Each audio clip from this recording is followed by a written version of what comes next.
आज अपने साथ फिर उपस्थित हैं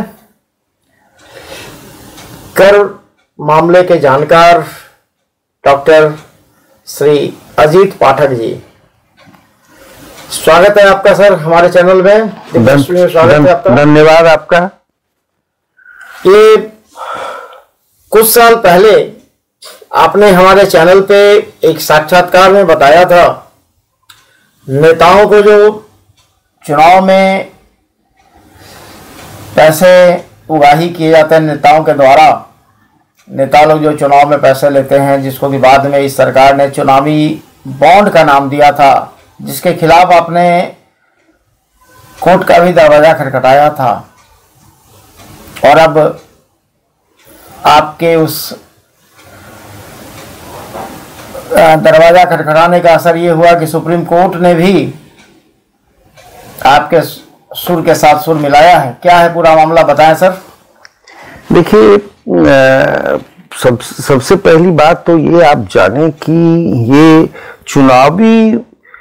चुनाव में कोई भी पार्टी को, कोई भी पॉलिटिकल पार्टी को, कोई भी व्यावसायिक वर्ग या कोई भी कंपनियां क्यों पैसा देती हैं, ये शुरू से भी हमारे दिमाग में था कि ये क्यों दिया जाता था। एक्चुअली पॉलिटिकल घूस था।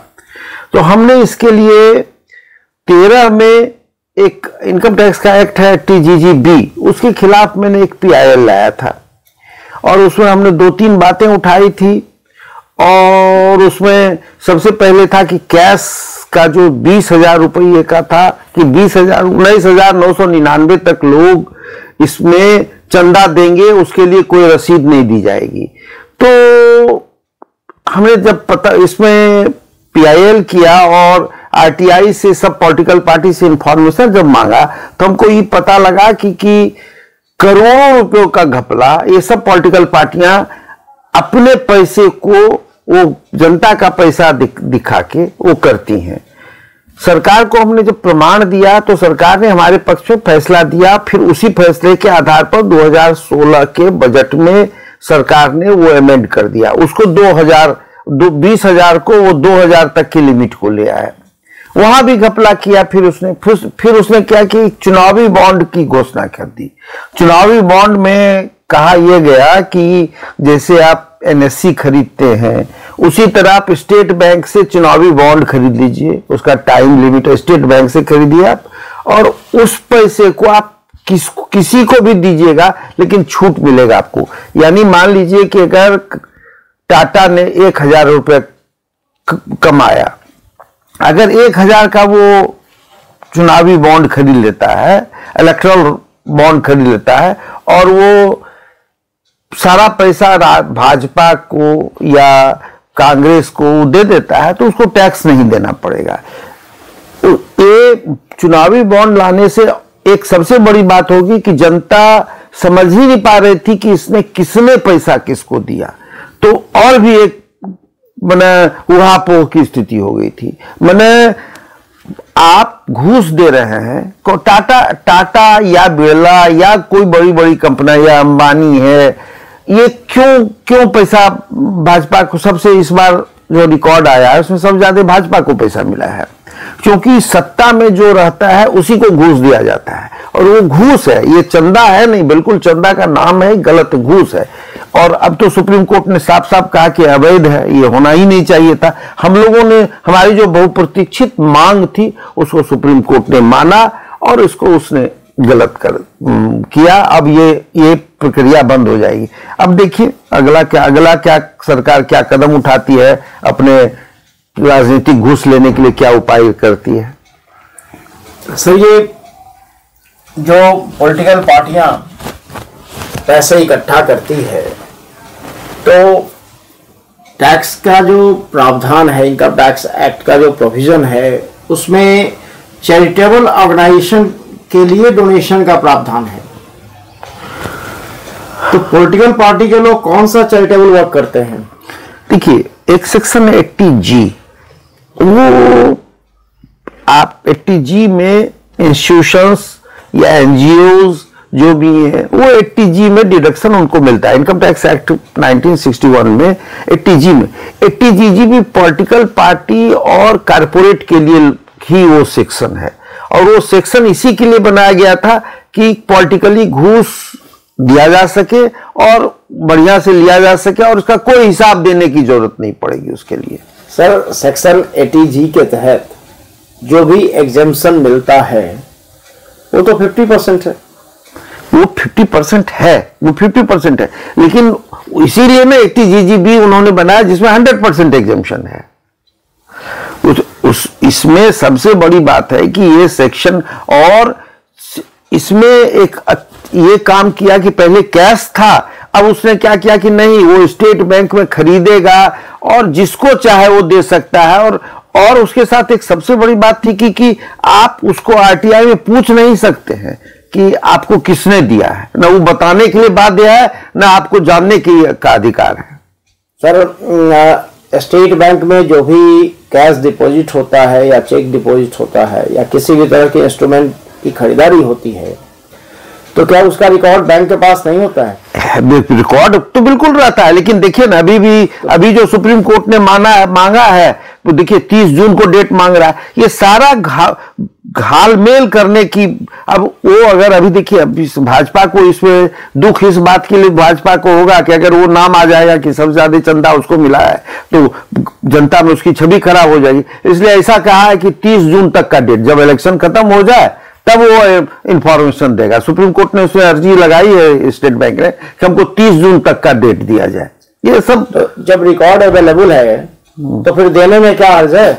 वो देगी तो जनता, देखिए जनता के नजर में आप बड़े कहलाएंगे कि भाई आप सबसे ज्यादा चंदा तो सबसे ज्यादा भाजपा को मिली, या जब कभी भी ये 80G का हुआ, जो सत्ता में रहा उसी को सबसे ज्यादा चंदा मिलता है।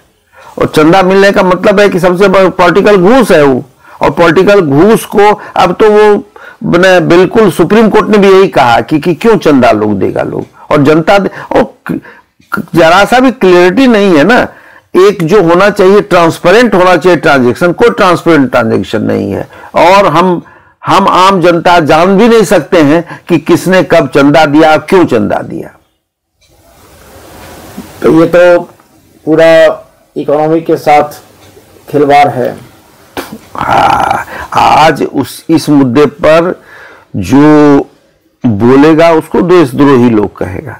स्थिति ये है कि ये जो पॉलिटिकल क्यों चंदा देगा लोग भाई? क्यों आपको 5 करोड़ 10 करोड़ 20 करोड़, आज कांग्रेस के पास इतना बड़ा फंड है, भाजपा के पास इतना फंड है, जितनी बड़ी पार्टियां सत्ता के करीब है वो सबसे ज्यादा चंदा उसको मिल रहा है। आखिर क्यों नहीं लोग सोचता है कि भाई क्यों चंदा लोग दिया जाता है? चंदा तो उसके लिए ना, ये पॉलिटिकल घूस है। चंदा का नाम देके इसको पॉलिटिकल घूस कहता है लोग।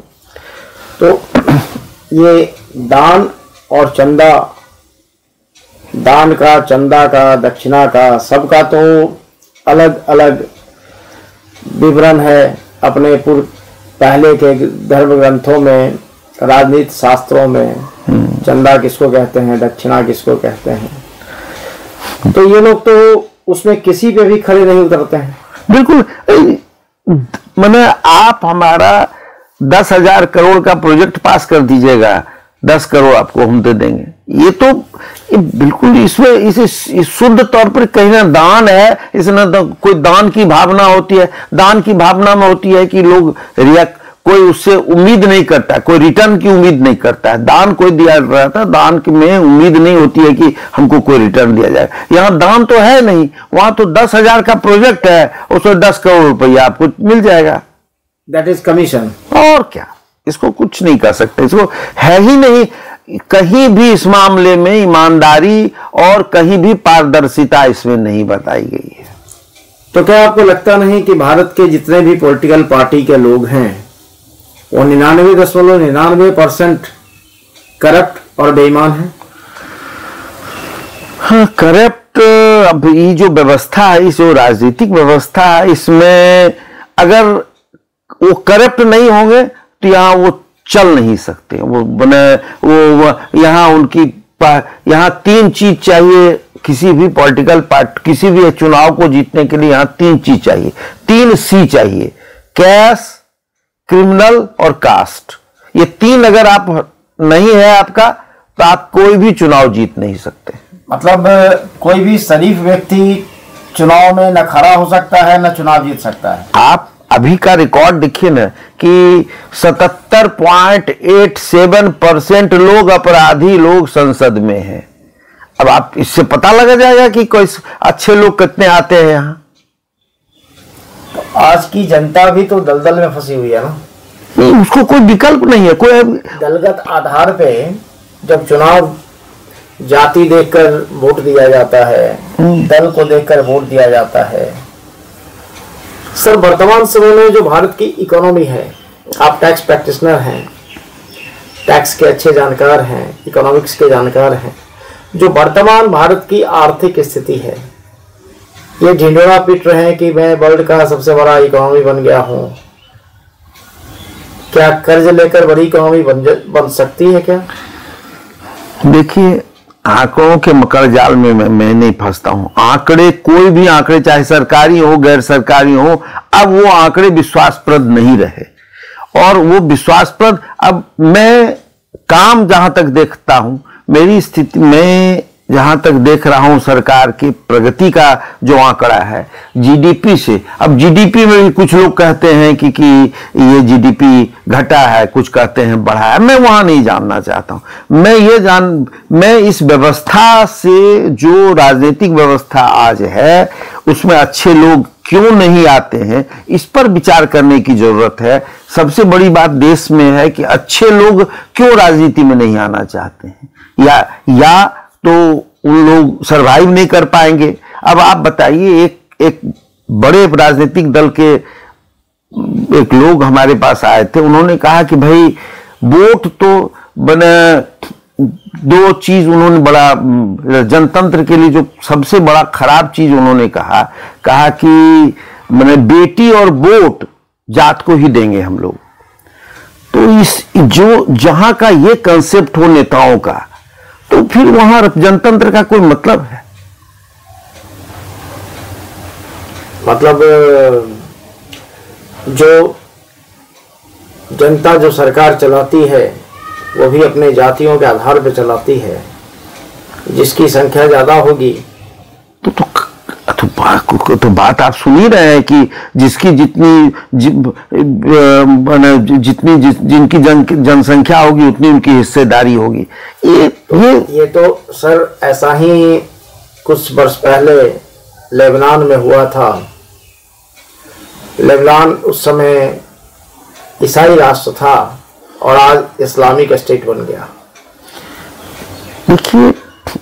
देखिए एक बात बिल्कुल ध्यान रखिए, जब जनतंत्र की कल्पना हमारे मनीषियों ने की होगी, जनतंत्र की कल्पना की, उनके दिमाग में ये नहीं होगा।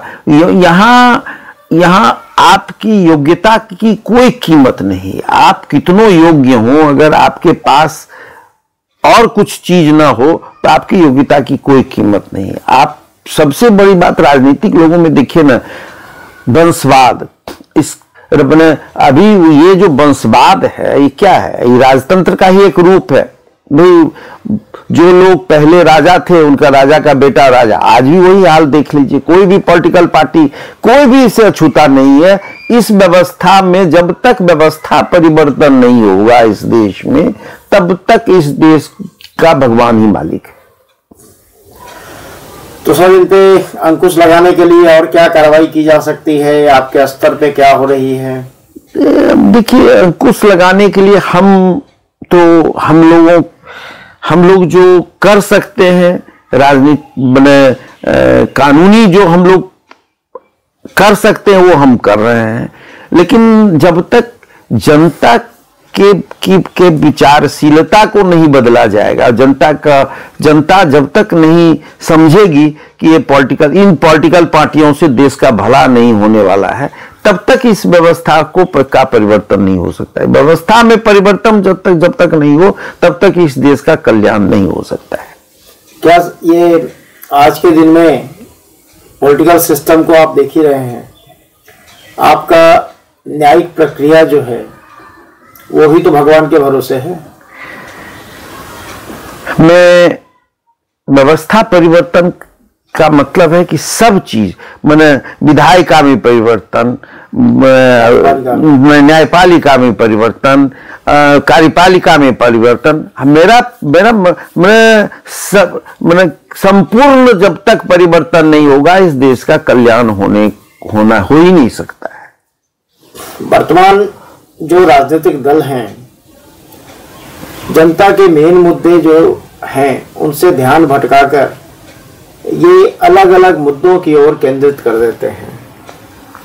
क्या इससे जनता का भला होगा? जनता का भला करना क्या लक्ष्य है क्या इन लोगों का?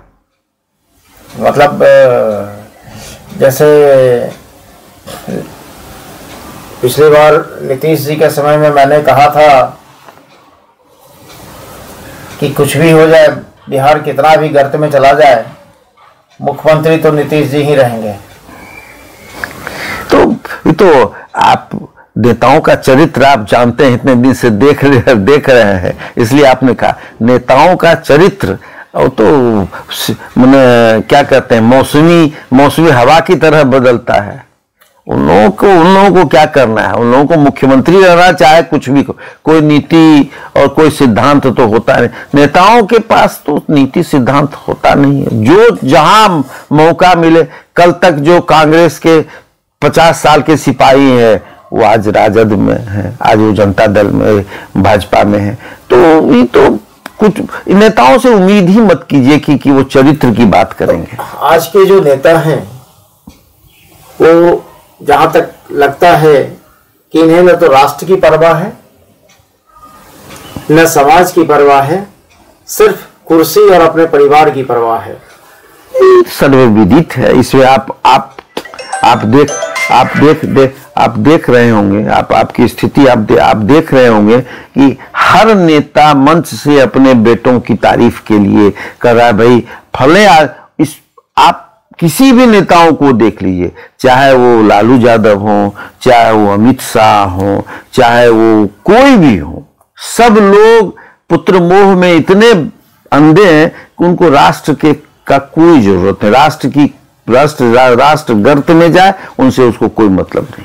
और वर्तमान समय में लोकसभा का जो चुनाव आ रहा है, सभी नेता सिर्फ एक व्यक्ति के नाम पे वोट मांगने की बात करते हैं। नरेंद्र मोदी ने यह किया, वो ये कभी नहीं बताते कि मैंने क्या किया, हमने अपने क्षेत्र का विकास कितना किया। एक भी, मैंने तो कई बार कई साक्षात्कार में इन लोगों को कहा कि एक भी नेता, अगर नेता है, हिम्मत हो तो बगैर प्रधानमंत्री के नाम का इस्तेमाल किए चुनाव लड़कर और जीत कर दिखा दें। जब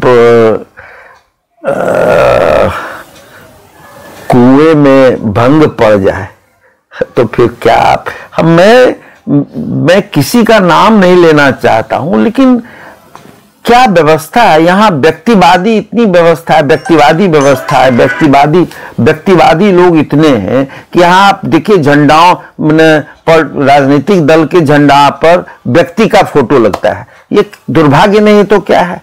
पहले लोग अपने चुनाव चिन्ह को लगाते थे, अब उसका फोटो लगता है। आप किसी भी दल को देख लीजिए, चाहे वो राजद हो, चाहे वो भाजपा में भी अब शुरू हो गया है। अधिकतर लोगों में देखिएगा कि हर लोग अपने नेता का फोटो लगाता है झंडे में। ये क्या है? पराभव है। इस लोकतंत्र, तथाकथित लोकतंत्र का पराभव है, और क्या। धन्यवाद सर आपका, आपने अपना कीमती समय दिया।